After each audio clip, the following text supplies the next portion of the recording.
Good afternoon, good evening, maybe good morning, wherever you are in the world today. Welcome to our Big Book 12-Step Workshop. I invite you to join me in prayer for an open mind, an intervention of the Spirit to grant that which we cannot accomplish on our own.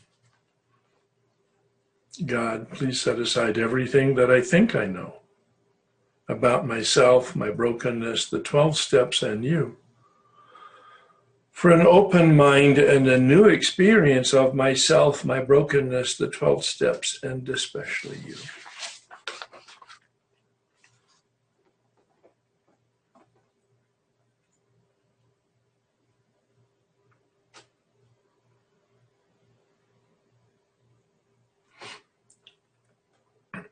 Please join me in the Serenity Prayer. God, grant me the serenity to accept the things I cannot change, the courage to change the things we can, and the wisdom to know the difference. Again, as a context, we've gotten into a rocket. This is Bill's metaphor. The 12 steps is a rocket, a method and a tool to catapult us into the fourth dimension. Now that language sounds very aggressive and very energetic, and our experience is that this process is very slow. It doesn't feel like a rocket at all. It feels like a tortoise sometimes. That first stage of the rocket launch, we spent several months on looking at our inability to make effective choices, both with regard to our addiction and with regard to our life. And then we're invited in steps 2 and 3 to make a decision, a choice about a concept of power other than ourself that is deep down inside ourself, and to have a relationship with a carrying power. And now we're looking at, in stage 2, the obstacles to that power, and in stage 3, more obstacles to that power. That's the journey, that's the roadmap that's laid out in front of us. We're at the beginning, we're in that first stage of the rocket launch. We're still in the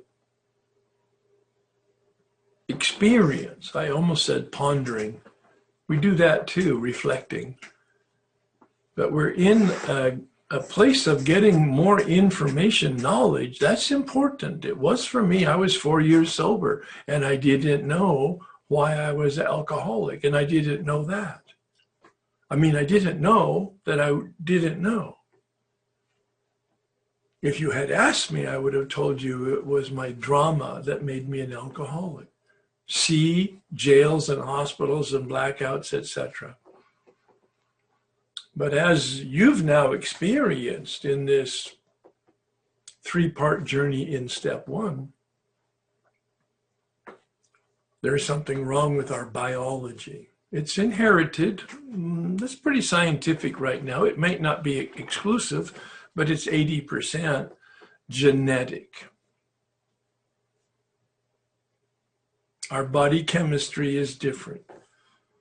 Whether it's a substance or a process addiction, once we ingest or engage, substance or process, once we ingest or engage, a trigger is pulled, sometimes every time, sometimes periodically. Each of our paths are different. And we lose control. We use or engage beyond our ability to control it way more than we planned on or intended to. And we do it more than once. So why don't we just stop? That's Bill's question on page 23. And we looked at that, pages 23 to 30. as he unpacks the beginning of our understanding of the problem of the mind. The problem of the biology is pretty straightforward. It's chemistry. It's biology. It's very material. The problem of the mind is not material, at least based on the way we'll approach it from the big book's perspective, which is not a scientific text. It's immaterial, much more elusive. We talk about obsession of a thought and the delusion of its content. An obsession, a thought that takes possession of us without our permission and without our consciousness. Obsession, a thought, the content of which is a lie, but we don't know that it's a lie. We honestly believe it's the truth. We would die to defend it because we don't see any other alternative. And that's the nature of the disease. That's the nature of the brokenness. That's the nature of the defect of the mind. Well, Bill so sees the defectiveness that he not only names us mental defectives, but he says that there's insanity here. But again, like Dr. Silkworth's use of the word craving, it has a unique meaning in the big book. Insanity comes from, at least my understanding of the word derivatives, the roots of it comes from the Latin sanus, which means health, S-A-N-U-S. And when we use I-N in front of it, it means not healthy. That's all it means. It doesn't mean psychiatric or psychological.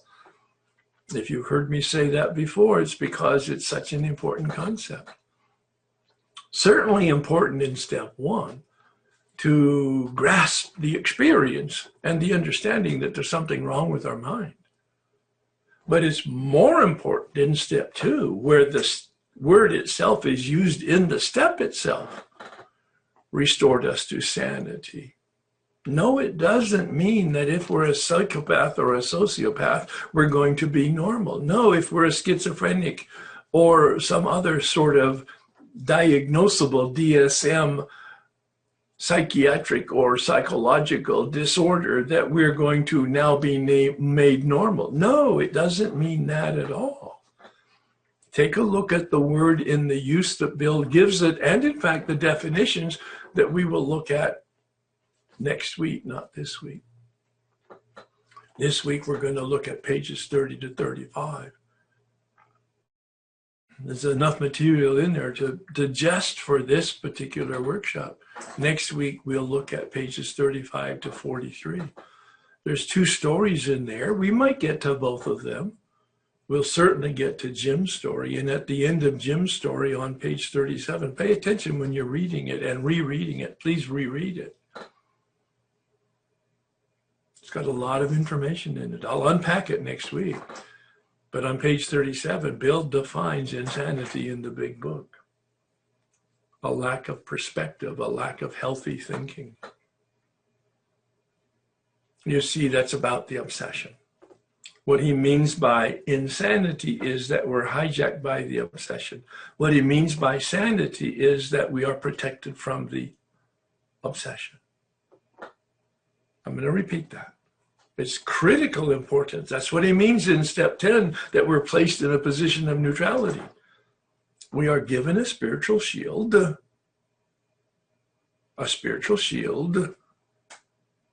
healthy thinking.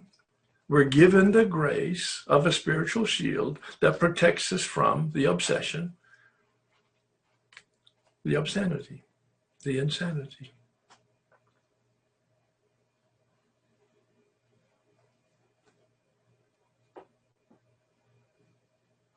When we finish the first 9 steps, we're placed in that position. Hear the grace of that, the gift of that. We don't earn it. We can't get it. We can't manufacture it. We can't create it. It's a gift. We can dispose ourselves to receive the gift by finishing the first 9 steps.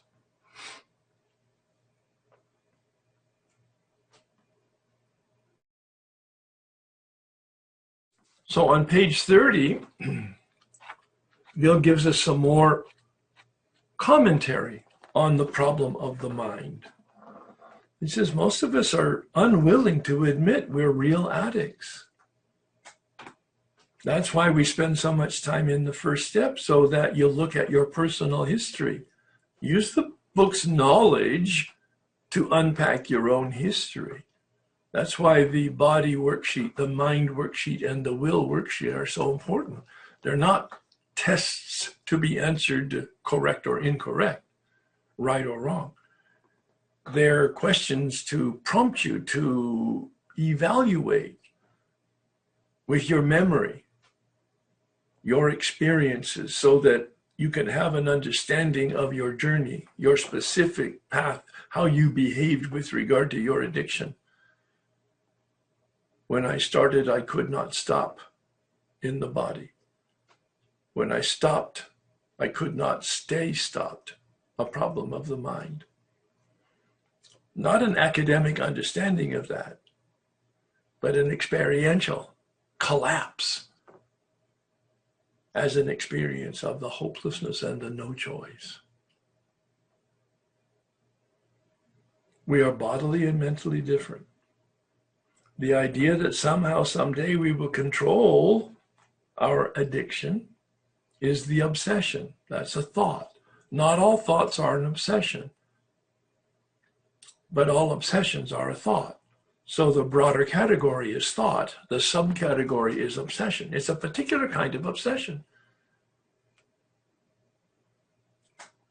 Abnormal, Bill uses the word.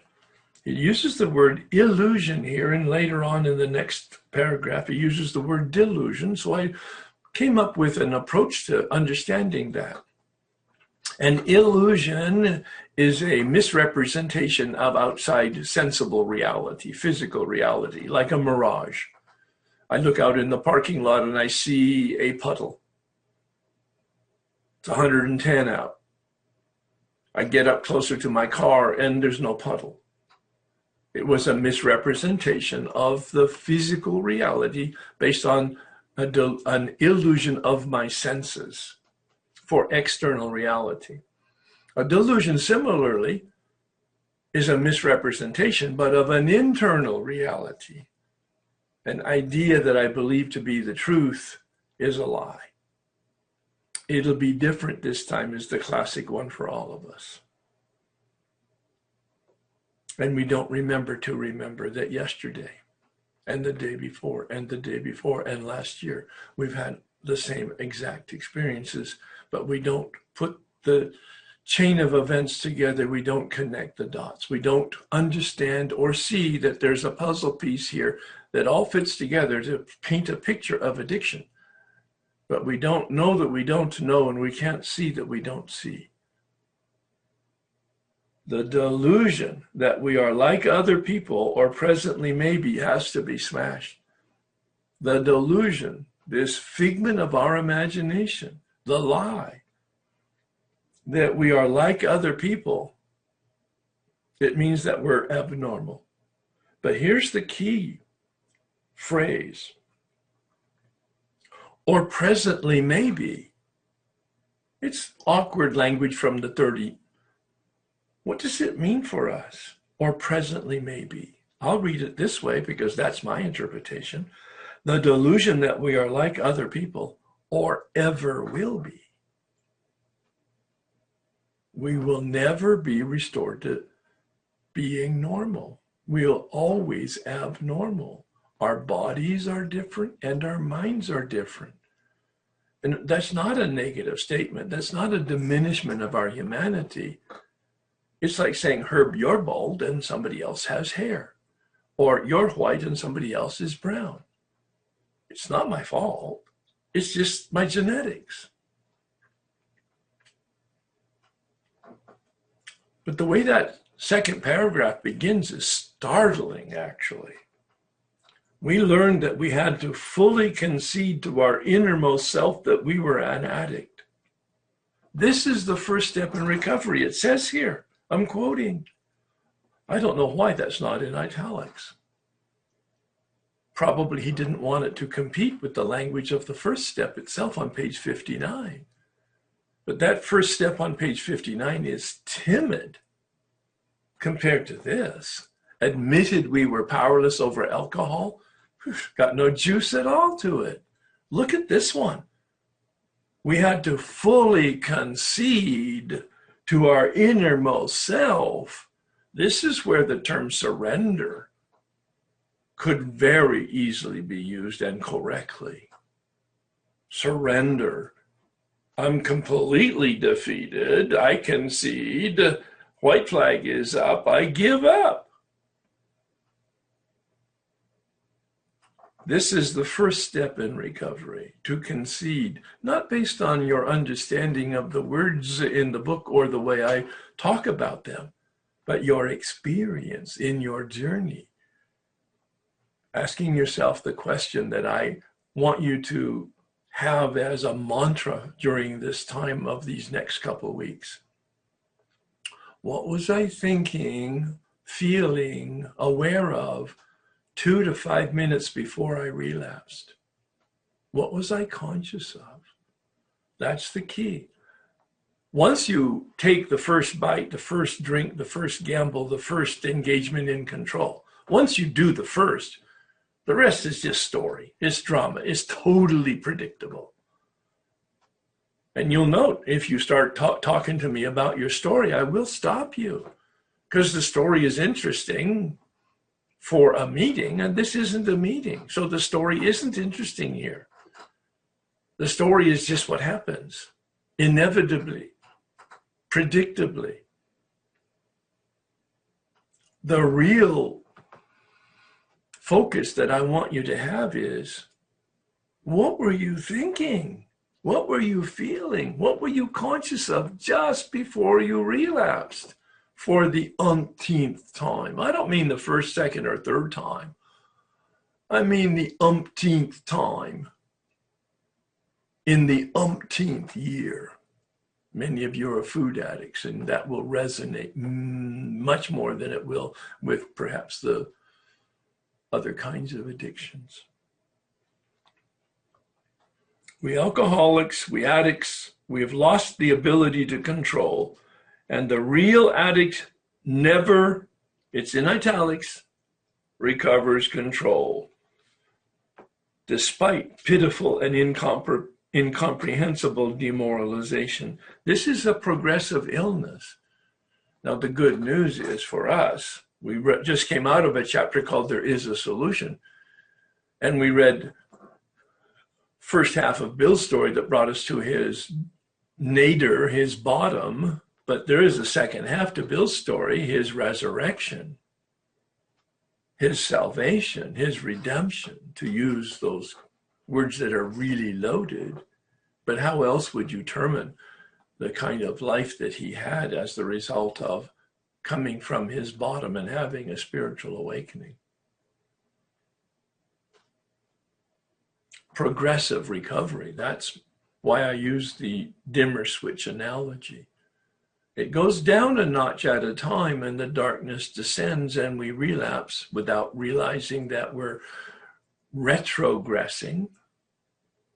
But at the same time, for us here on the workshop, we're making progress one day, one step, one workshop at a time, one action at a time.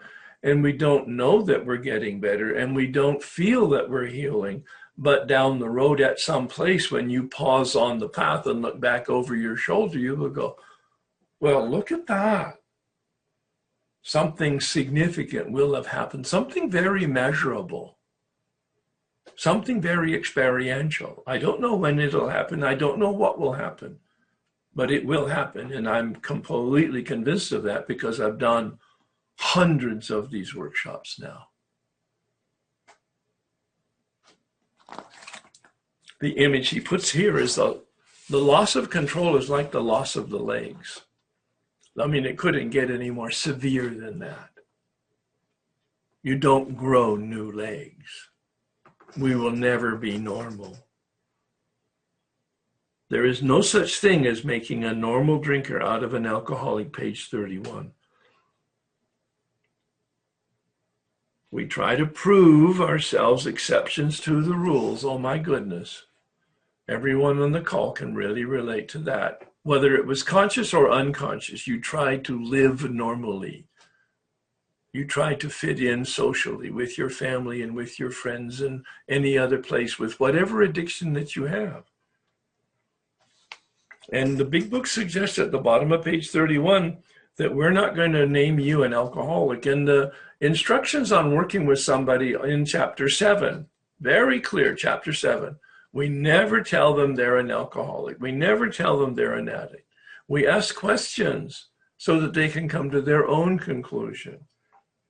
It doesn't come from the outside, it comes from the inside. It doesn't come from knowledge, it comes from an experience. They have a suggestion here, which I understand the suggestion, but I never give it to anybody. Try some controlled drinking if you have any doubt. The problem is if you are really an addict or an alcoholic and you don't know it, and you try some controlled whatever it is in your addiction, the doctor's opinion says that you will lose control. And you don't know what will happen. You cannot predict what will happen when you lose control. It might be that you'll go home with a bad headache, or it might be that you'll go to jail, or it might be that you'll kill somebody, or it might be that you'll be killed or maimed yourself. See, we don't really know. There is no predicting. You put a bullet into 6 chambers of an empty revolver, and you spin that chamber, you have 1 out of 6 chances that you're going to blow your brains out when you pull the trigger. If, in fact, you're an addict, you have 5 bullets in a 6-bullet chamber. I'm being serious about that. That analogy came to me Sunday when I was talking about this material. I've never used it before, but I want to communicate the power of addiction and the unpredictability of it. Even though you might think, well, it's not so bad. I've recovered before. I can come back like I've come back before. Okay, really? Look around you and how many people don't come back and how many people die, or how many people create such wreckage from that next debacle. In a couple of pages, he has a much better recommendation. Try not to do your addiction, substance or process. Try not to do it for a year. If you're really an addict, you probably won't be successful. That's a much safer bet. Although I know some people who have given up alcohol for 10 or 20 years. There's an example here in the book of a guy with 25 years. So time doesn't mean that you're going to be restored to normality. Once he started, page 32, he had no control. Oh, this is the guy I was just talking about, 25 years. He was retired and he was very motivated because of his work. Alcohol hadn't become such a serious addiction problem. He was able to quit. And when he retired and he had nothing else to do, he brought out the booze, and within 4 years he was dead, despite his being bright and successful and having all the resources. Once an alcoholic, always an alcoholic. My favorite story or metaphor is the one from the hospital program. 36 and a half years ago. I still remember it because it's such a great image. You probably know, most of you have had some exposure to people that canned and jarred and did wonderful things to create home cooking. It's not my exposure, not my experience, but I know the story. How do you, or what happens to a cucumber when you put it in a quart of brine? It becomes a pickle.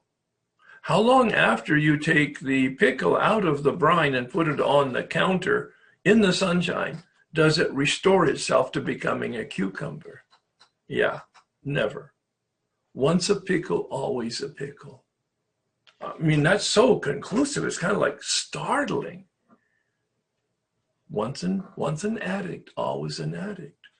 You see, Bill is trying to have us not have any shadow doubt. On page 33, he says, no reservation of any kind nor any lurking notion. What a great, juicy word that is.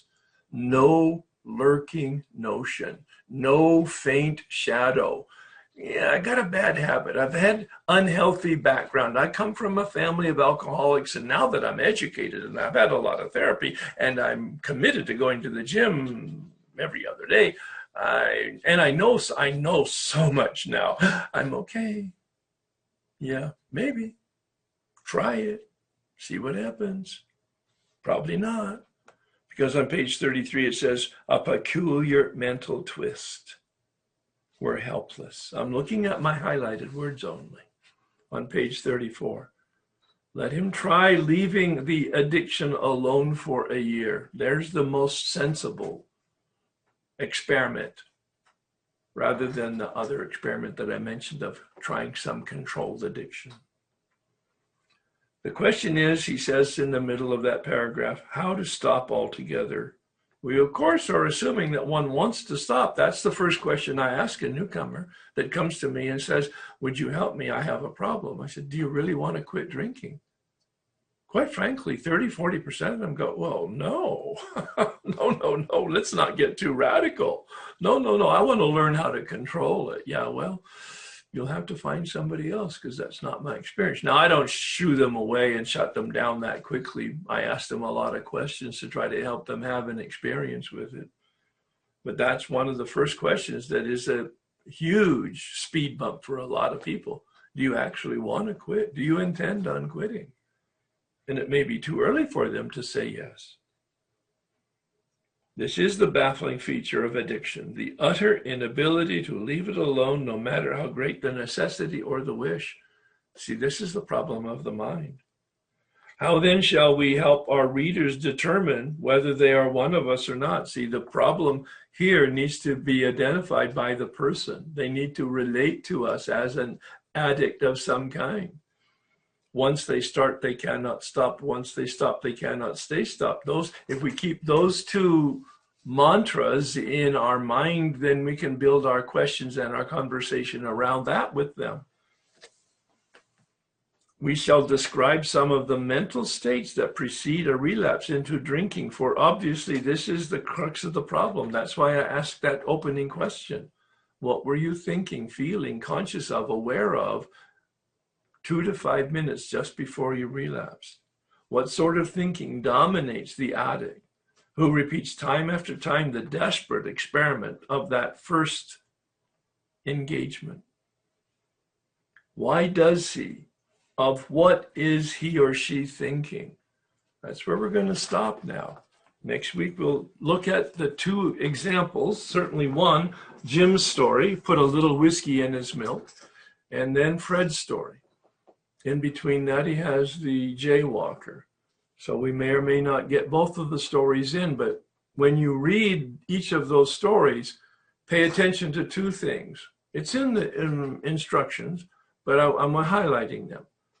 How are they the same? I mean, why did Bill put in two stories? Wouldn't one be enough? Isn't it kind of redundant to have two stories taking up such space?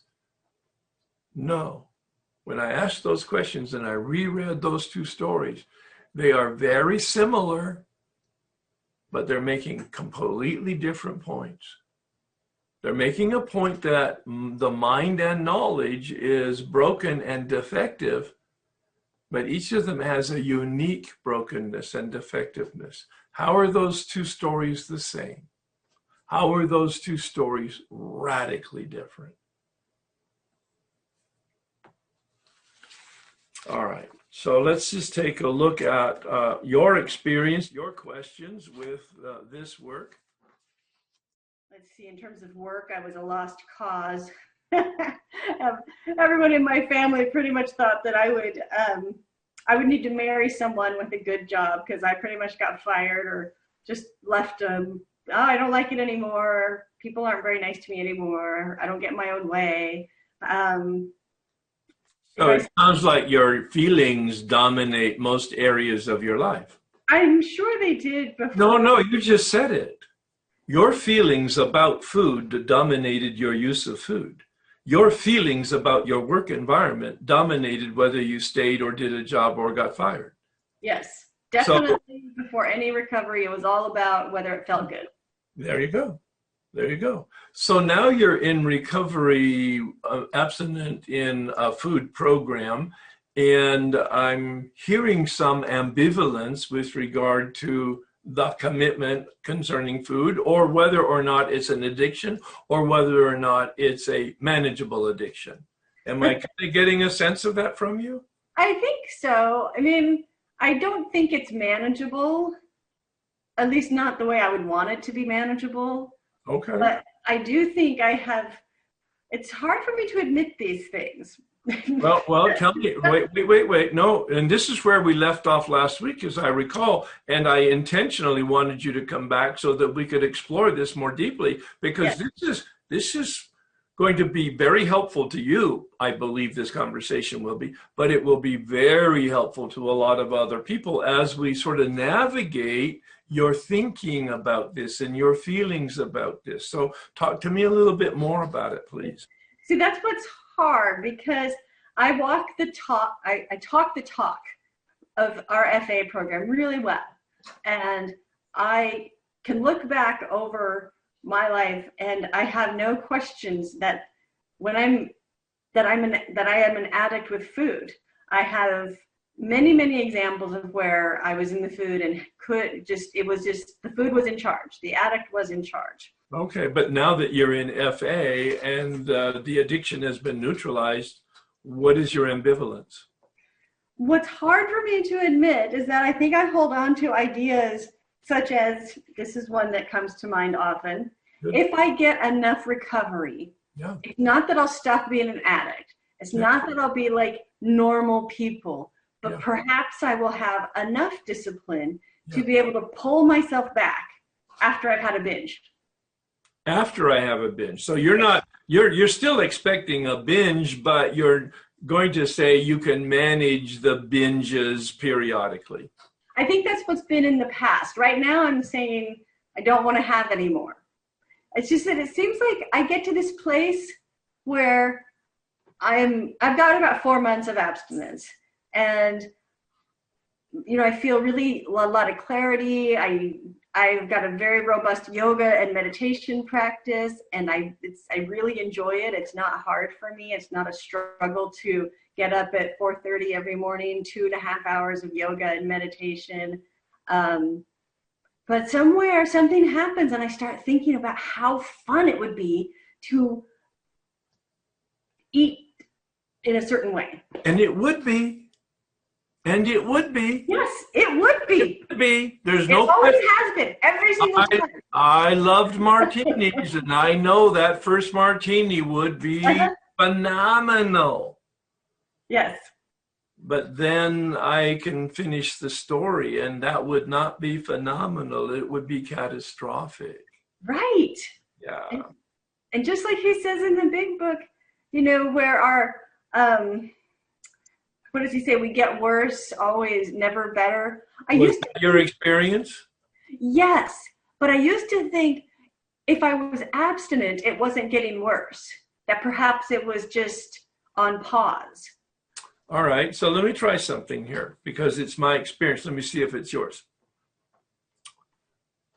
Before you came into FA, oh no, you've been in FA, you said how long? 12 years. 12 years, but you have 4 months of abstinence. Yes. So it's going to be more relevant than I thought. What was the longest period that you had of abstinence in the 12 years? I think 2.5 years. And how long ago was that? That was in the early days. That was about 10 years ago, 8 years ago. And tell me then about the length of time that you've been able to stay abstinent. What does that cycle looks like? I've had, in those 12 years, since that first 2.5, I've had many 90 days, many 1 years. But the process to get abstinent has become so painful and so much scarier each time. Like, A lot of times, once I got to a point where I really felt like everything was at risk, and maybe been in the food for a few weeks and been really sick, been really uncomfortable, been really bloated, and just, you name it, all the things that go with it.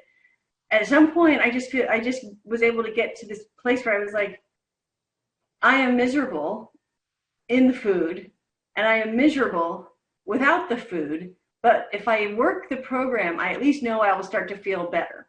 If I stay with the food and in the food, I know I will continue to be miserable. And so I've been able to put the food down.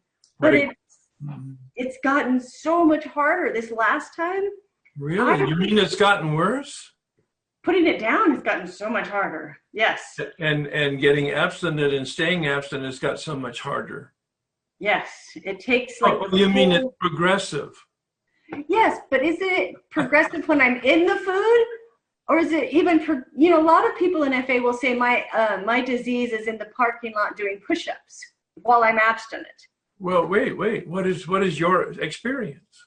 Well, definitely when I'm in the food, it's hard. No. You're in the food harder. It's harder to get out of it. It's harder to get abstinent. So yes.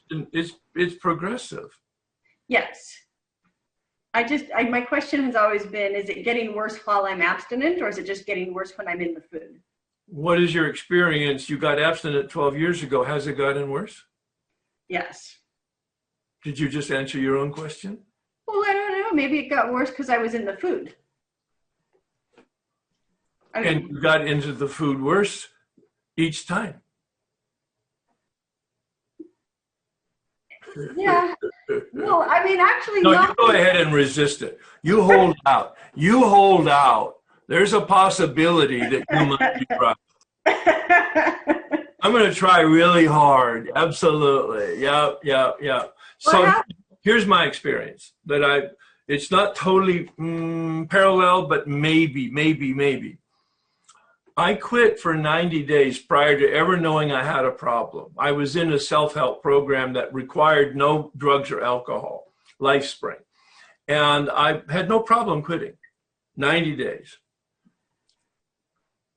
Prior to that time, when I would go to lunch and entertain clients, I would have a glass of wine. In those days, the 80s, we were encouraged to entertain our clients. Mm-hmm. And after that 90 days of abstinence, which I had no problem with, when I went to lunch, I had a vodka martini double. During the time of my abstinence, my alcoholism had progressed. Not while I'm drinking, while I'm not drinking. I didn't know that until I got sober in 1984, and I looked back on my history to unpack it, to understand it, to have an experience with it. But during the period of abstinence, my addiction deteriorated. I don't know, but it sounds to me like that's what you're experiencing. It may or may not be, but so entertain it, that's all. Now, well, I certainly know that the moment I take the bite, that the obsession, the thoughts, the crazies in the head are, it's always worse. It's always worse. It's always a worse experience. Yeah. I just figured it's rapid progression once I put the bite in my mouth. Well, but that's just the doctor's opinion. The real question is, why do you do it? Now, see, you're an example of what we just talked about, lurking notion. Yes, why do I do it? Help me. No, lurking. You have this lurking, it's almost a hope. Well, because you're not detached from the pleasure of it. You've been ruled by your feelings in every aspect of your life, and you have not yet learned that that's not a productive or healthy strategy for living comfortably your life. But you will during this journey. So here's now going forward. That was a kind of a retro look. And this is so important, I think, for everybody, perhaps hopefully for you.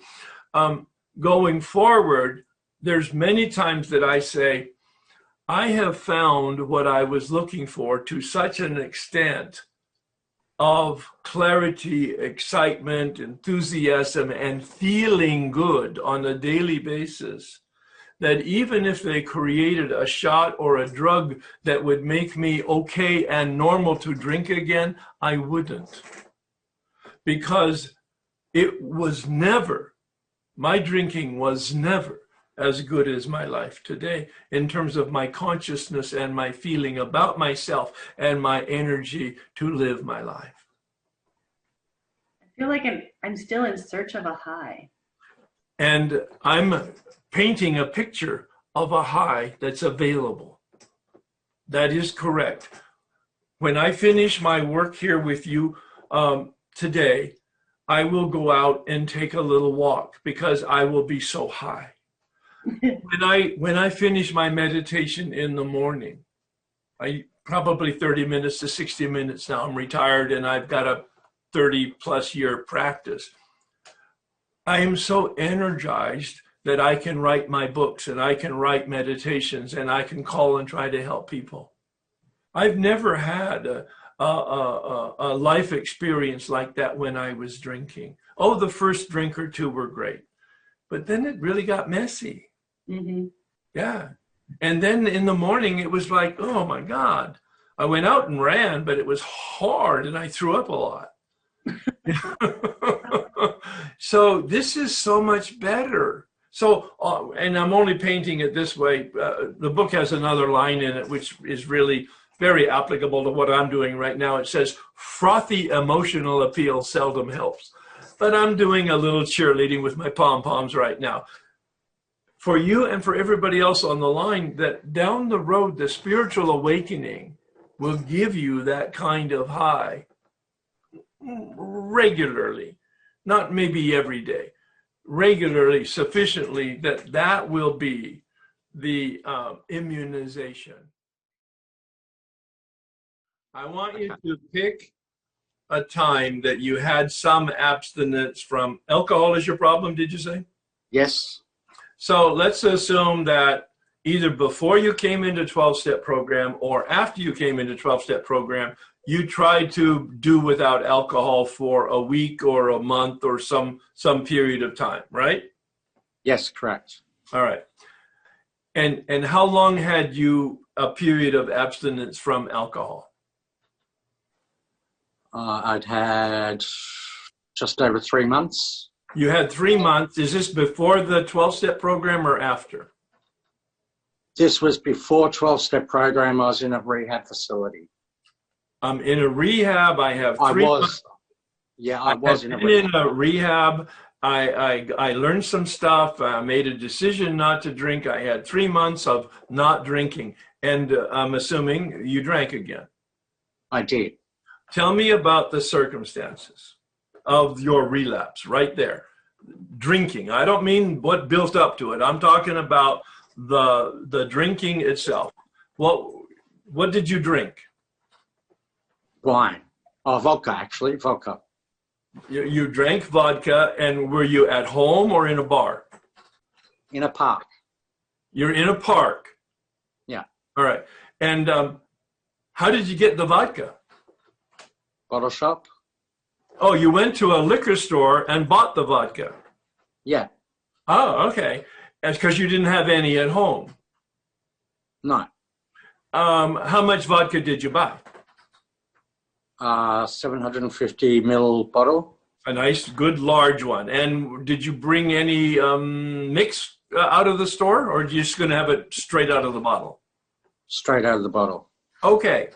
Before you went into the bottle store, you had 3 months of sobriety and you had come out of a rehab, meaning that you had some therapy and some education.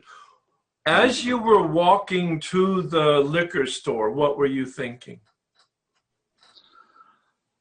I was thinking that I had given up hope, what was the point in staying sober? An incident had happened and I reacted to that and I just gave up. Yeah, yeah. Okay. And my mind told me that will fix everything. All right. So had you ever had that thought before rehab that this drink, this time, this bottle, this time will fix my life? Yes, many times. Did it many times? Did it Yeah. ever fix your life? No, it never did. It usually ended up with me in hospital All right. multiple times, Yeah. or locked up, or lost relationships. There you go. There you go. Lost money, lost everything. So pretty severe stuff. And Yeah. yet, after 3 months of sobriety, you walk into a liquor store thinking it's going to be different this time. The plan was to have that one bottle. How did that work? That time around, I think it was about 2 months. Yeah. You know, that one bottle lasted for 2 months. So the bottle didn't, but yeah. No, I get it. The bottle precipitated a 2-month run. All right. Yeah. Just like it had before. All right. So as you now are recounting that experience very consciously, thank you for spending the detail. What's your experience with that right now in terms of what we've been talking about, the mind problem? The mind problem is, I know I'm alcoholic. Didn't make any difference. It doesn't make any difference. This is what, I suppose the mind problem is the thing that really confused me. It doesn't make any, yeah, you're right. I know I'm alcoholic. I know if I drink, next time could quite possibly be my last. Doesn't make like a difference. Dead.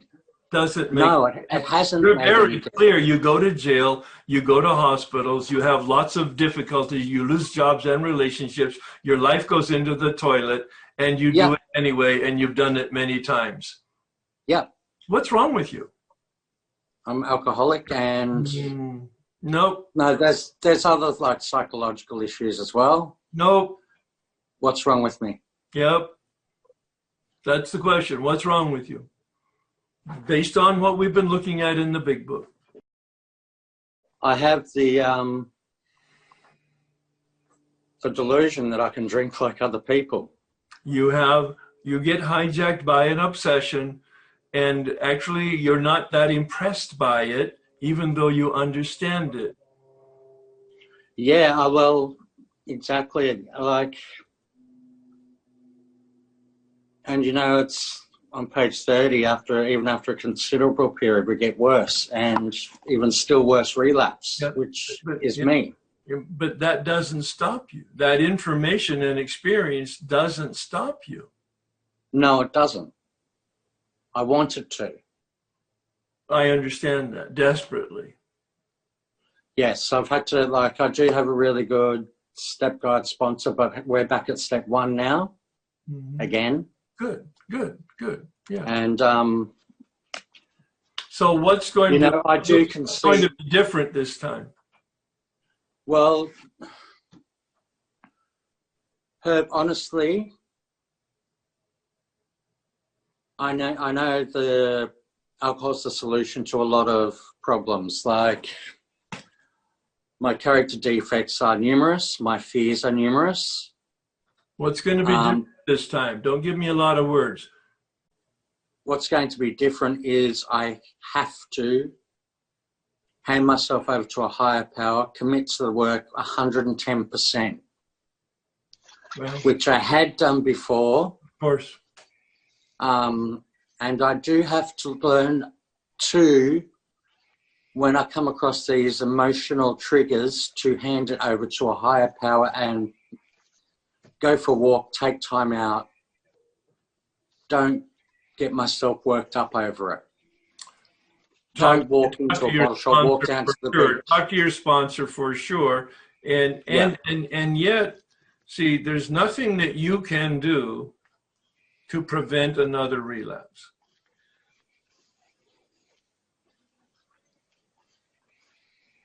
My higher power can help, and my sponsor, right? Your sponsor can't help you. My higher power. There's only one source to prevent you from relapsing, and that's to have an effective relationship with power, and you can't arrange that. I do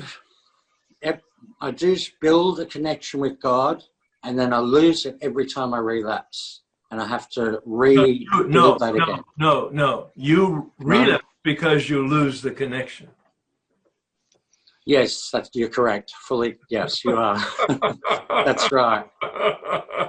That's right. That's right. Can you just say that again for me? Because I want to write it down. Yeah, we don't relapse and lose the connection. We lose the connection in relapse. We lose the connection. Yeah. One of my favorite wisdom elders in our group said, the drink is not the relapse. The drink is the evidence of a relapse that happened last week or last month, which means that you didn't do what you need to do to maintain an effective relationship with power. Okay. Yeah. No, so you're on it, and I could tell by your hesitation and your thoughtfulness in this dialogue and embracing my questions that you weren't eager to have the right answer. You wanted to have an experience of this dialogue. So your attitude right now is 100% on the money. Oh, You're going to have a really good experience. So you stay with it the way you're doing it. So you just lean gently into it. There's no violence here, and there's no rush. At some point, you're going to get some traction, and you're going to look back over your shoulder, and you're going to remember this day, this conversation, and it will be an important realization that this process is very effective in bringing you to where you want to be. And it may even be a consciousness that you didn't even entertain today. In other words, I did not know what a spiritual awakening was. I didn't even know it was the goal of working the steps when I did it. It was only after I did the steps, had the awakening, looked back over my shoulder, I go, oh my God, I've been a seeker all my life, but I've never been a finder until I did this work. And seeking's really good, but finding's much better. Stop the seeking. No, continue the seeking, but but become a finder. Yeah, okay. Look for gold, but find the mother lode. Right. Thank you so much, Doug. Thank you very much. All right. You know, you asked a question that when people come to you and say that you need help, that they need help, and the question you ask them, well, are you ready? You know, are you ready to stop drinking? Well, no, you know, and I just like where I was cracking up inside when you said that, because when I think of last week when I listened to you, I traced back. You had asked the question, pretend you're like a newcomer. Am I really an addict, or is this a possible misinterpretation? Good for you. So I started to go back through my life, and what came up was, I remember my mother saying, you girls are weekend alcoholics. And we were like, well, what do you mean? No, you know, we're just, but, you know, there was this constant, if it wasn't alcohol, you know, it was drugs. If it wasn't drugs, and then, you know, so even though I stopped all of that, then it became something else, codependency, and now it's food. And I was like, well, I don't know if I want to stop. Yeah. I don't know. When I think of, and I go into all that freaking delusion, well, if you make it through Herb's program, you can have your spicy potato chips or whatever the hell it might be, you know, something crunchy. And I'm like, that's a lie. This is a lie that I'm telling myself. And I've experienced that feeling that you said, that supernatural energy from this higher power. I've been there. That's a great phrase. Yeah. Oh, and it is it's beautiful. And so I think my spiritual shield is broken or dusty or something. Yeah, And think Star Wars. Think Star Wars. Think of that mothership up there and the shield that protected it. Now, sometimes the shield is down so that the spaceships can go in and out. But sometimes it's just defective and then it's vulnerable anyway. So I'm just trying to reinforce your image here for everybody else. This is the point of 10, 11, and 12, is to have a spiritual shield and to sustain it on a daily basis. And Herb, I'm like, okay, so I've been on this journey, and I sit and although, you know, I was doing centering prayer, that sort of, I know it's a daily reprieve, and I'm like, what am I doing wrong? I sit for an hour in the morning. You know, what is happening here, or what is not happening? It's very frustrating. All right. So you every time you speak, of course, you give me a door to open, and that's permission. Yeah. You said you sit for an hour. Is that still what you do? Yes. Why? Good question. Yeah. There's no right answer. I'm just curious as to what your motive is. What's your purpose? I think that, if I'm being honest, you know, part of me really wants that magic box God, right? The wand. Wave it. Okay. Yep. Fixed. Yep. Disney's the producer of that one. Yes.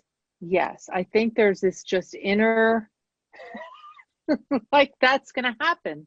The burning bush, or and when I've been able to make that connection, or when I have that supernatural energy, like it that also came as a result of sitting, but also doing something where I really felt connected with my higher power, where I felt like my higher power was with me straight through this project I was doing. And I was like, how the hell did I do that? I didn't do that. My higher power and I co-created this together.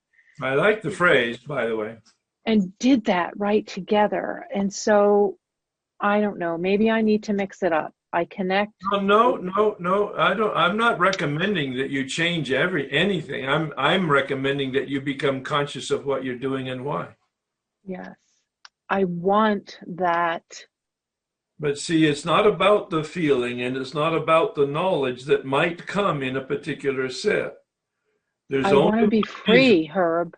Say what? I want to be free. Oh, that's a wonderful goal, but that will come from action, not from sitting. Step 11 has only one mission. It's right in the step itself. It's the only reason to sit quiet if, in fact, you're doing step 11. The mission is to improve my conscious contact with God. That doesn't mean knowing it, having any certitude, being aware of it, or having any feeling.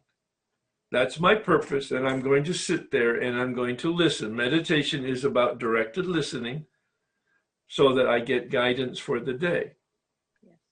That's the total purpose of meditation. Now, there's lots of reasons to do quiet time and or meditation and or journaling and or whatever else you're doing. All right. I mean, to surround that could be supportive of it. But there's only one purpose for step 11, and that's to receive guidance. Right. Yeah. And so that's the action that we're talking about here, doing this work, walking this path, doing these steps. Now, right now, we're doing just an awful lot of understanding and reflection. There's very little action involved. But when we begin doing step 4, we start excavating a really big and deep and powerful foundation. And then by the time we get through step 9, you will have taken lots of action. Meanwhile, stay with your sit, stay with your sponsor relationship and whatever else you're doing. Yeah. Yeah. All right. All right, Herb. I'm hanging in there. Well, that sounds uncomfortable, but at some point you might change your vocabulary. I'm committed. Yes. Yeah. Yeah. I'm in for the ride. My experiences with the devastation of addiction, while not involved in it way before I ever found out about a 12-step program, found out about addiction, or found out that it had anything to do with anything but my willpower. I'm a food addict. I'm in Overeaters Anonymous. Short timer. I've only been here a year and 4 months, but Right. I got a horrible medical diagnosis. And when that happened, I changed everything. And so I began to eat correctly and live correctly. And it actually was from my religious practice that I was able to have a spiritual awakening. And for 5 years, it was sunshine and rainbows. All right. One morning, Yeah. I walked out of my office and looked over at the counter and saw something, what I know now is an alcoholic food. At that time, I had no idea. I did it. And the thought came to me, I have not had anything like that in 5 years. Yeah. I can have one. That was the intention. That's what I was going to do. Had no idea that was an alcoholic food. Had no idea that I had a disease that was progressing in the meantime. And that one item sent me into 9 years of horrible addiction. I'm not talking about binging every once in a while or even daily. I'm talking about eating every waking hour and not sleeping much. Yeah. All right. In the midst of that, thinking that a diagnosis, I just needed a reason, right? I just needed a reason like I had before to stop. I got another horrible medical diagnosis. Did not even let up, never even, and that was an absolutely supernatural healing through all of that. Still never touched my addiction, still eating, until I crawled into OA. And it wasn't, yes, I think you've shared about the shock of how could I not know? I mean, I'm 65 years old. How could I not realize that there was something, even though every day I cried out in shame, what is wrong with me? And knowing I was killing myself and kept doing it. So at this point then, you're in OA for, I think you said 12 or 14 months or something like that? Yes, it's about 15 months. Okay, all right. So you don't have any real experience with relapse then after a long period of abstinence in the program? Correct.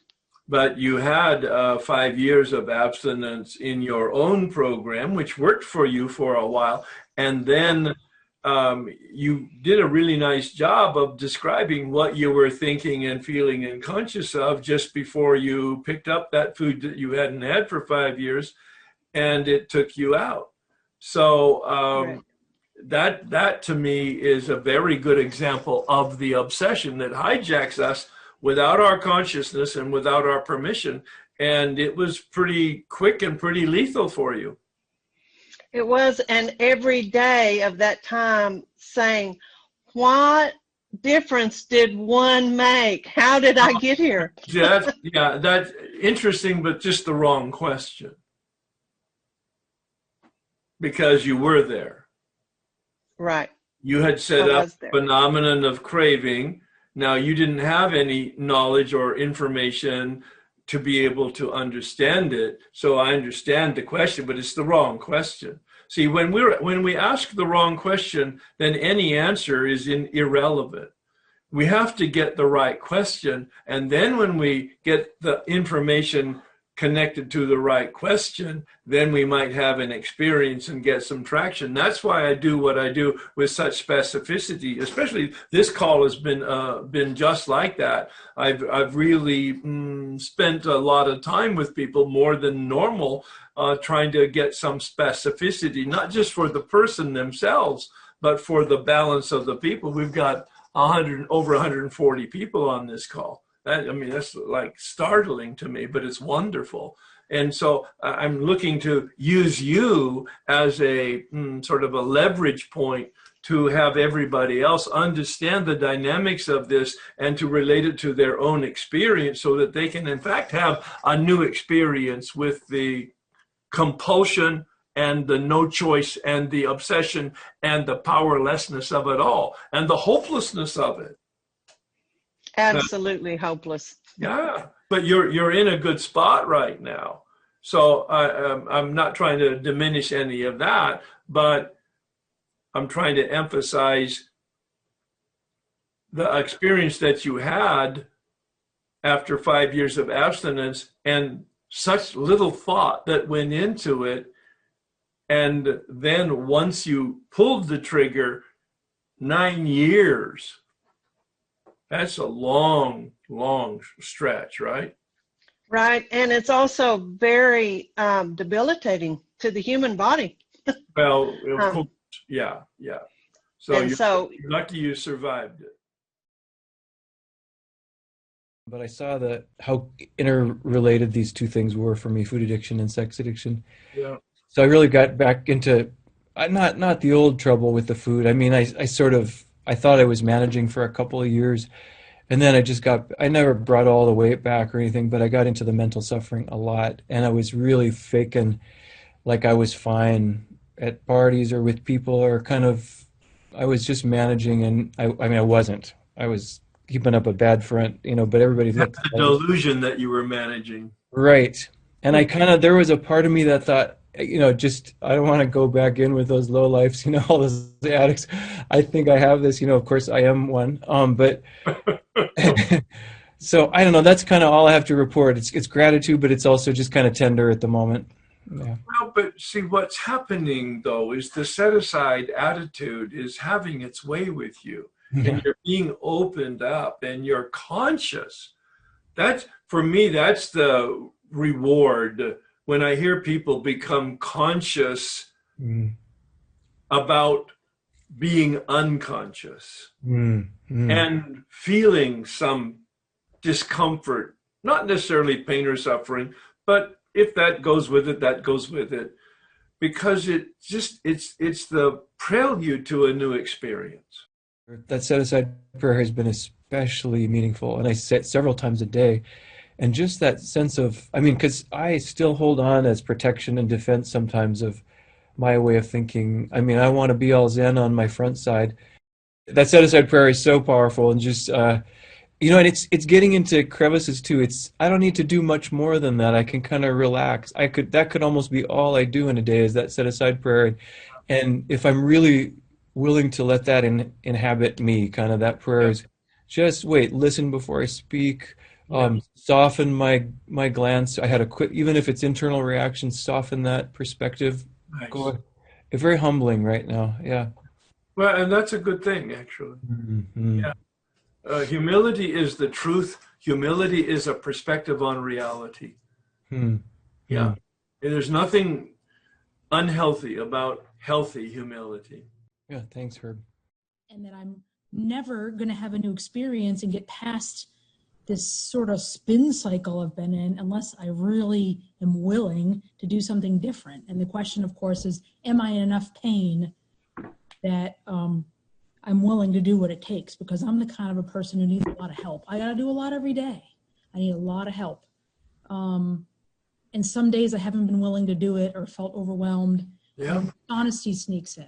There's that one thing, and then there's like, oh, you ate that thing, but I don't want to rock the boat with my sponsor, so we're just not going to mention it. I'm not going to lie if she doesn't ask me, blah, blah, blah, just all this. Really, that's a lie, that. It is, I know. It's all this squishy. A lie of omission. It is. I know this. What's your explanation or definition of honesty? Honesty one is certainly being honest about my abstinence and being forthright about whether or not I did all of the things that are required of us, right? So in how we call our sponsor, we make 3 phone calls a day, we plan our food, we write it down, you have an assignment, you have gratitudes, you have a 10-step, and it's by not mentioning those things, usually it means that I didn't do it. And I'm not calling that out with my sponsor. That's sort of those little dishonesties that creep in. My sponsor when I asked my original sponsor to help me, he said, I will if you call me every day and you tell me what you're thinking, feeling, and doing.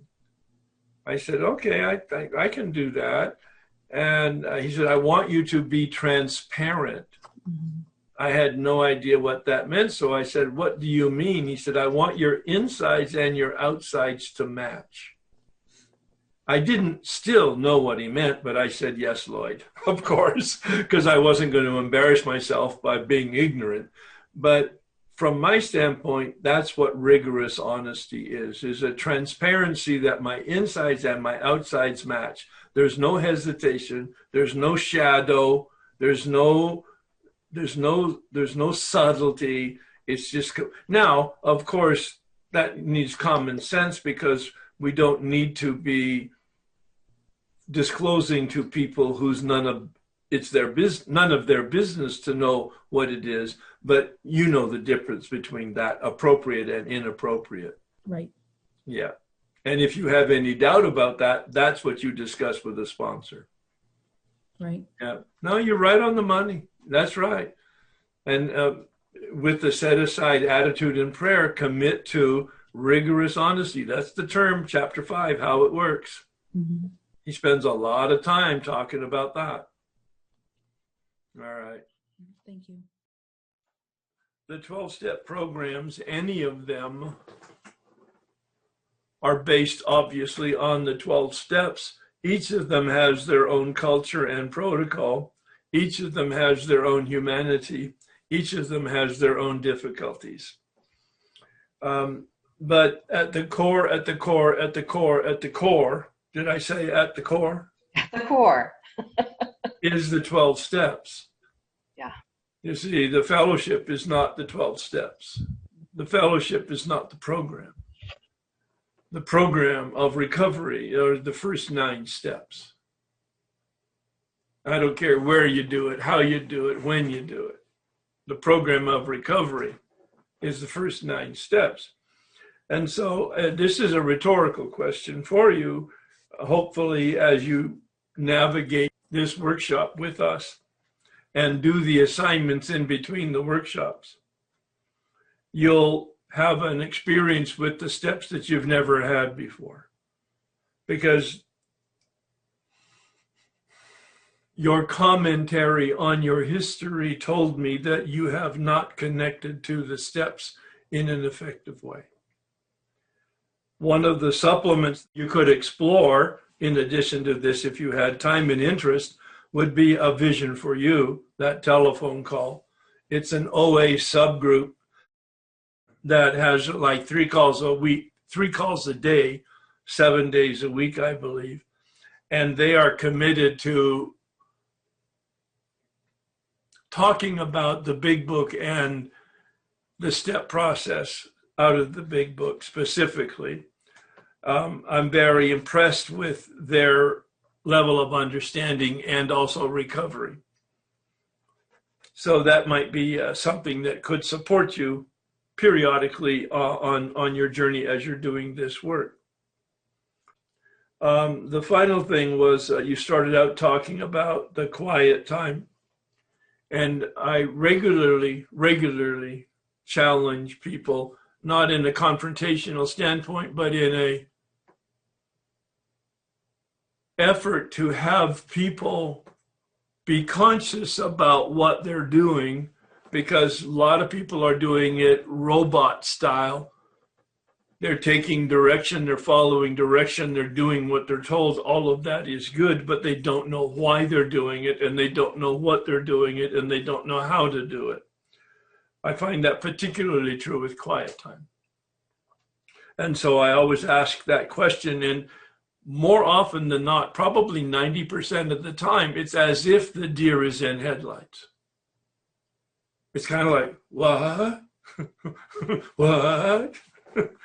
Never thought of that. Oh, it's because my sponsor told me. Oh, it's because it's the tool. Oh, it's because it's the requirement of the program. It's because it's in the book. It's because da. Yeah, no, all of that's just superficial nothing. The only reason for quiet time, if in fact it's a effort at step 11, is to do meditation. And that's about receiving guidance.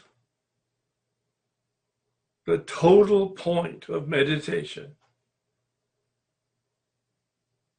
is guidance. That's the word that Bill heard when he was with the Oxford group, because that was their purpose. He doesn't use it as clearly as I'm using it, but he does say we ask God to direct our thinking. Then he suggests we begin thinking. In fact, he says we think about the 24 hours a day and we consider our plans. He actually has 2 instructions. I've made comments on those. I'm not going to do that now. The man who did this with me, took me through the steps the very first time, helped me understand how to meditate. He gave me an insight that's not in the big book. It's implied, but it's not that clear. He said, we ask God to direct our thinking, then we begin thinking. That's in the book. His comment was, then we watch and listen to our thinking as an answer to the prayer. It's the way that God can speak to us through our thinking, through our awareness, through our consciousness, through our feelings. So we listen to all of that that's going on in us as a response to our prayer, and we listen to that as the guidance. I have not had a problem with meditation for 32 years. Ever since he gave me that key to unlock the door based on his experience and his interpretation of the big book. Does that help? Yes, they do. I appreciate it so much. All right. Thank you. And just breathe, show up, do the best that you can. It may not be the best that you want to do, but it will be the best that you can, and it will be good enough to give you an experience over time. So Yes.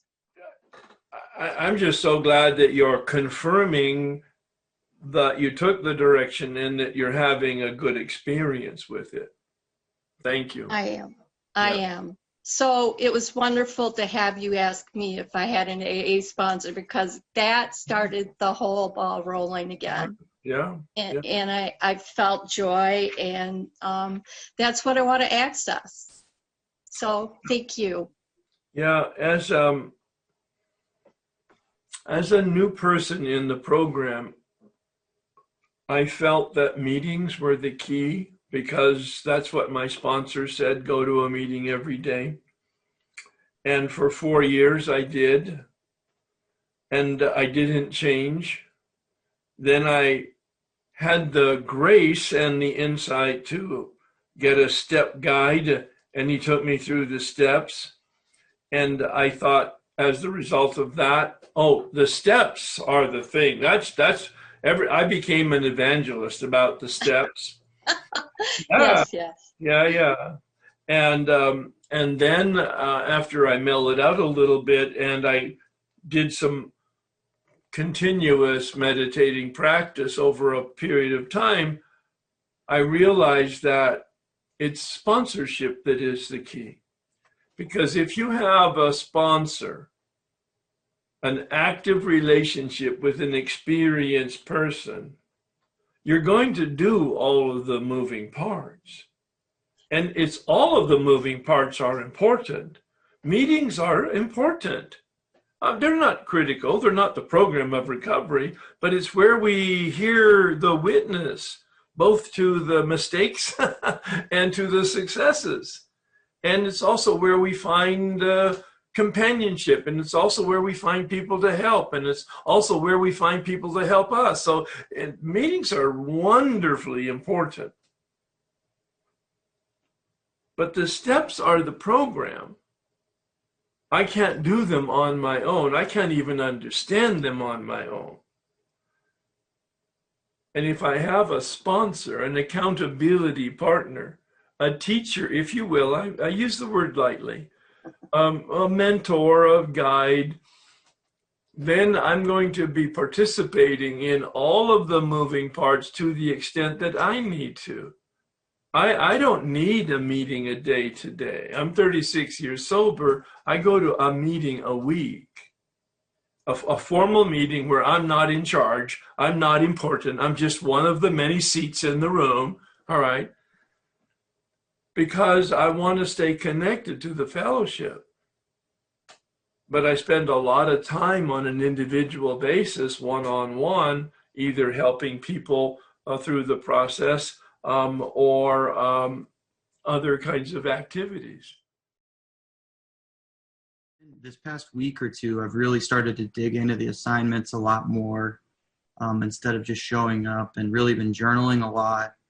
And yeah, I don't know. There's been all sorts of thoughts coming up. There's a couple questions that came up and thoughts about related to the mainly the definition of insanity that you brought up about being hijacked by the mental obsession. So I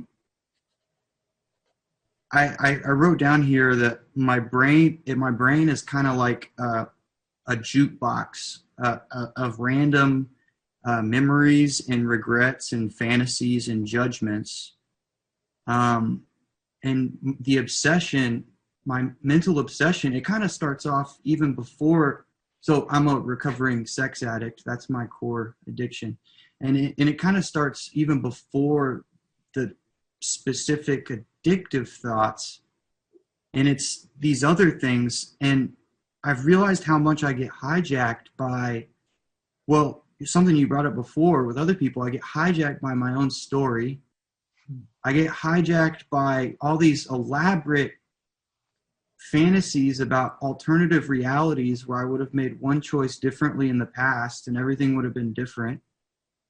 Well, it kind of doesn't matter. The main point I'm trying to make is that I get totally hijacked and disconnected from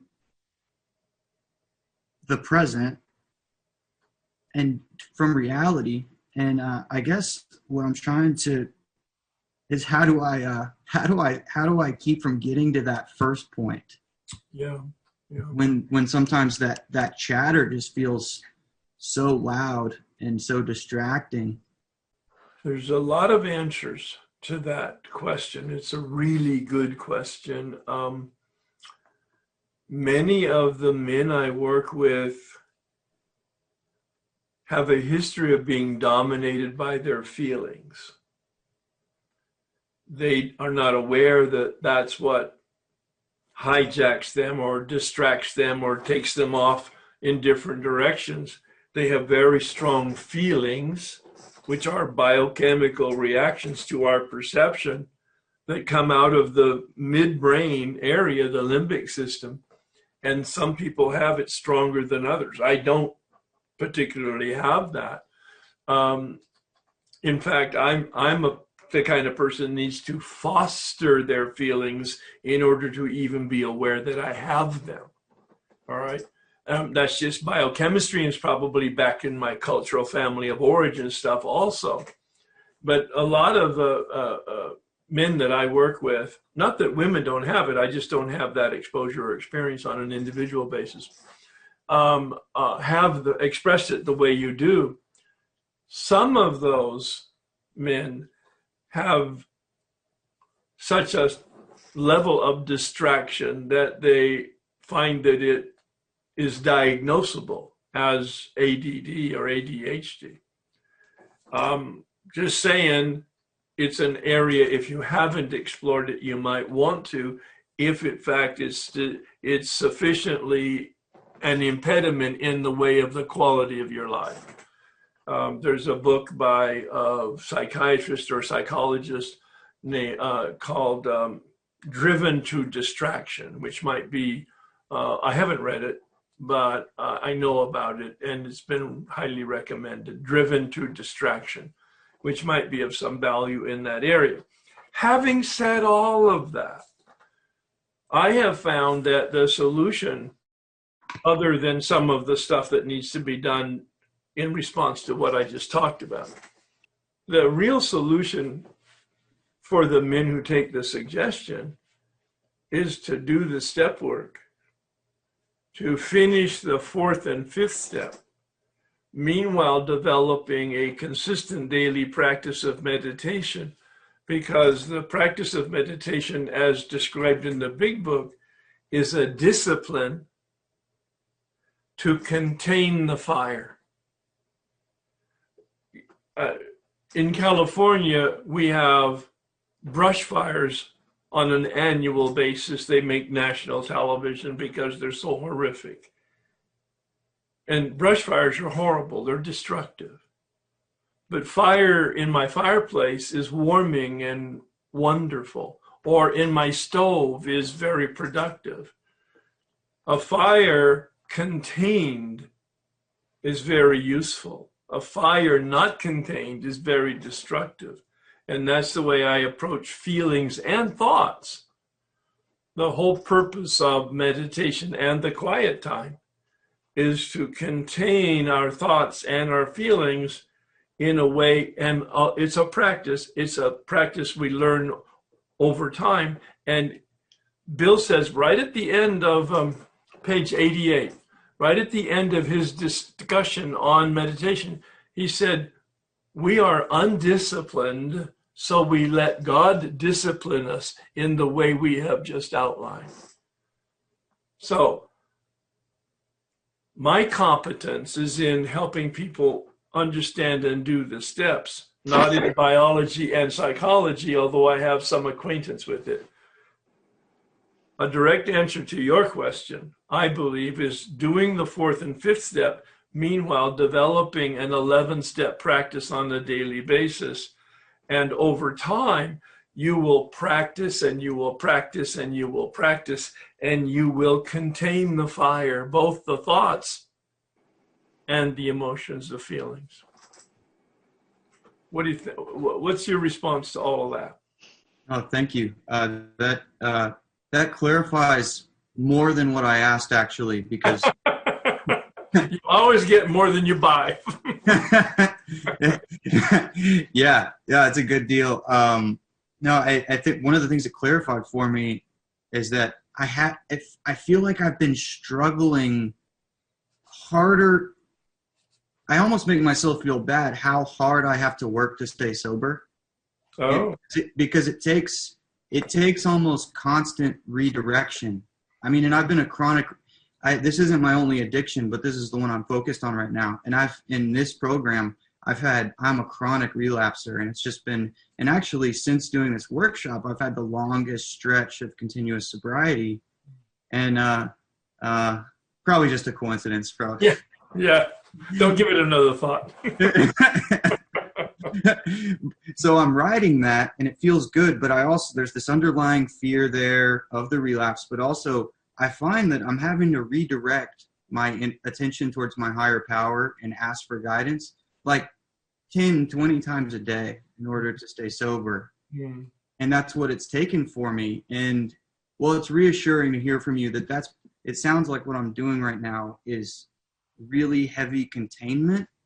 Yeah. And that eventually I'll get to the point in the process where it won't be as hard to contain, hopefully. Well, the big book suggests that there is incremental progress. On page 63 are the promises in a paragraph at the top for the 3rd step. You could read those. It's directional. Promises at the 3rd step, not conclusive, but directional. Promises on the 5th step, page 75, in the last paragraph on page 75. directional, but not conclusive. Directional. In other words, it's saying this may happen. This may happen. You may have this experience. The promises at the end of the 9th step on page 84 and 85, it says that we enter the world of the spirit and that we're placed in a position of neutrality. So what you just said can be realized, that neutrality, when you finish your 9th step. I know. Oh God, Herb, do I have to wait that long? No, oh man, it just brought up a lot. In what way? I think it's just, I've known I'm a hopeless addict. That's been clear for quite a while. But the truth that the solution part of the truth. Well, see, there's hope, and that's the whole point. Yeah. Thank you, Herb. Yeah, you bet. Have you and your sponsor had any conversation about your helping anybody? Yes. So we did talk about reaching out to either newcomers or someone who's having difficulty, that when I call and they say how I'm doing, say great, because calling them is actually great, and then help them. So there's a young lady in California that has been calling me and asking me questions, and so each night I try to call her back. I do have a few fellows that I keep up with. That's new. I hated making calls in the beginning, but I understand. Even the idea of maybe can I help somebody who's not in the program? Just help somebody. See, and that would be the panoramic view for me of the word help. Sure, in the program, take direction and make the calls. That's nice. That can be somewhat burdensome and or scary and or meaningless. Do talk to your sponsor about your experience with all of that, but have as your lenses that you're looking through. How can I help? Wherever I am. And if I have this particular dominating thought for the food in whatever list or specifics are dominating you, begin to certainly pray to have it removed, but then try to think about somebody that you might help within the next hour. By a phone call, or by writing a letter, or by stopping by, or by however it would be for you. Make it very personal. Try to make it as anonymous as possible so that you're not fostering your own ego by being Florence Nightingale. And so something I have not said in the entire time, I don't believe in this way I'm about to say it for the workshop, is the unmanageability and the spiritual malady is self-centeredness. We'll see this in unmanageability. And the turning that is committed to in the 3rd step, that is effected through steps 4 through 9, the turning is the turning to God and the turning to helping other people, step 11 and step 12. This whole program of recovery is a turning from our self-centeredness to other-centeredness in a healthy and spiritual way. So the ultimate solution to any human problem that we have is to pray for guidance and power, read step 11, and to try to help somebody, anybody. The ultimate solution in its most distilled form will be prayer and meditation and helping somebody else. Now, there's many variations on a theme. Does that make sense to you? It gives me something to hang on to. Yeah. And the interesting part of step 10, which is the formula for recreating steps 1 through 9. Step 10 is a recap. Step 10 has 4 points. We pray. We talk to somebody. We make an amend if we've hurt somebody. And we turn our thoughts to helping somebody else. Bill doesn't actually say in the 10th step that we help anybody. He just says we turn our thoughts to helping somebody else. That turning itself changes the disturbance to a sense of serenity. Yeah? All right. So Yeah, you're telling her what you had done, right? Yes, Okay. it took several days for me to get there because I decided, it wasn't that bad. I don't need to tell her. And then I decided I needed to tell her, so I told her.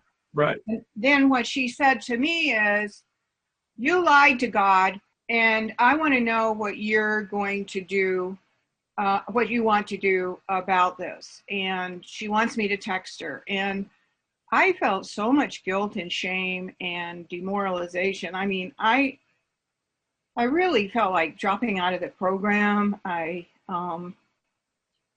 really came apart with the shame and the guilt. And well, she shamed you and she guilted you, and she sounds a little rigid. So, but what's your question?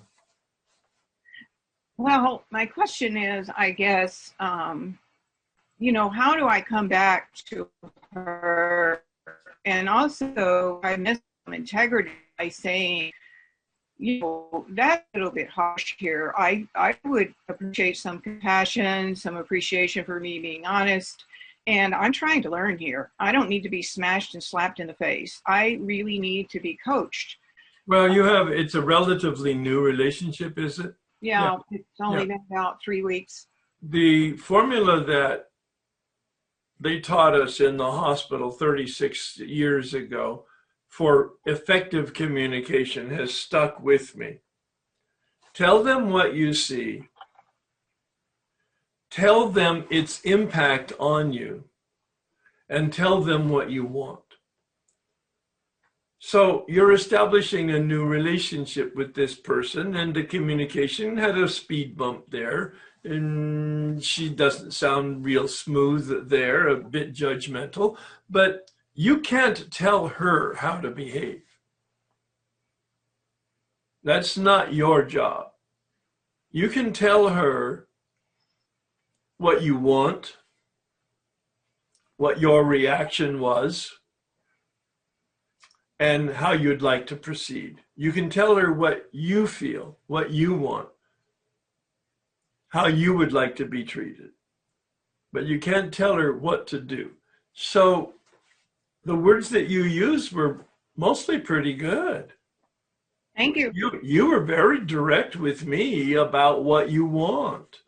And it probably wouldn't be in your best interest to judge her in telling her she was harsh and rigid, even though she probably was, because that just confronts her, and then you're making her wrong.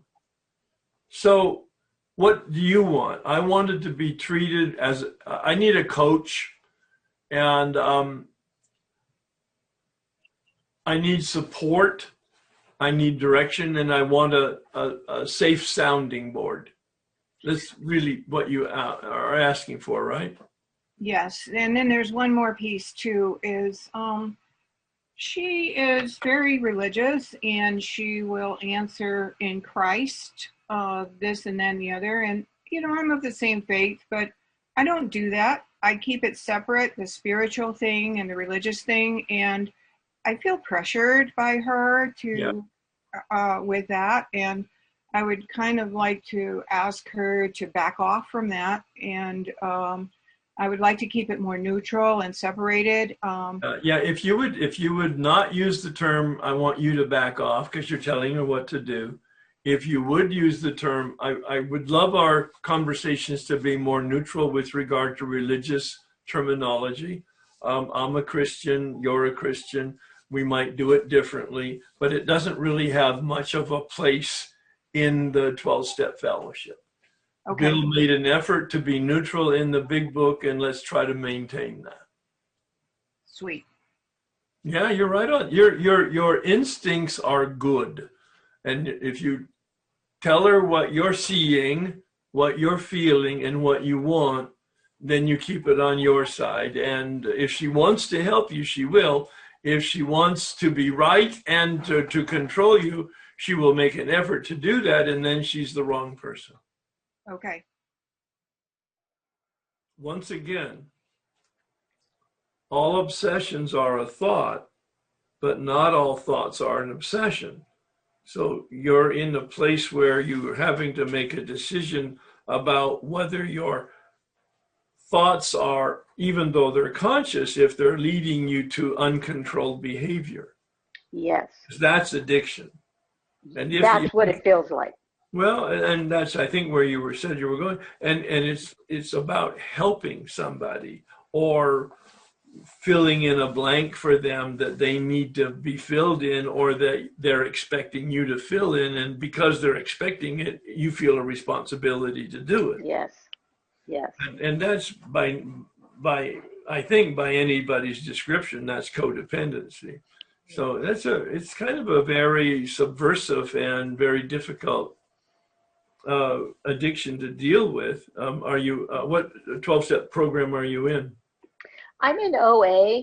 I've spent time in code. I've a lot of Al-Anon. And I've looked at this before, but through this work with you, and then maybe the amount of time I've been in, and the length of time since I picked up my food addiction, it's just becoming so obvious. No wonder I had to eat so much and starve so much. Well, this was horrible. That may or may not be true. That could be some form of a delusion or rationalization, that conclusion that you just made.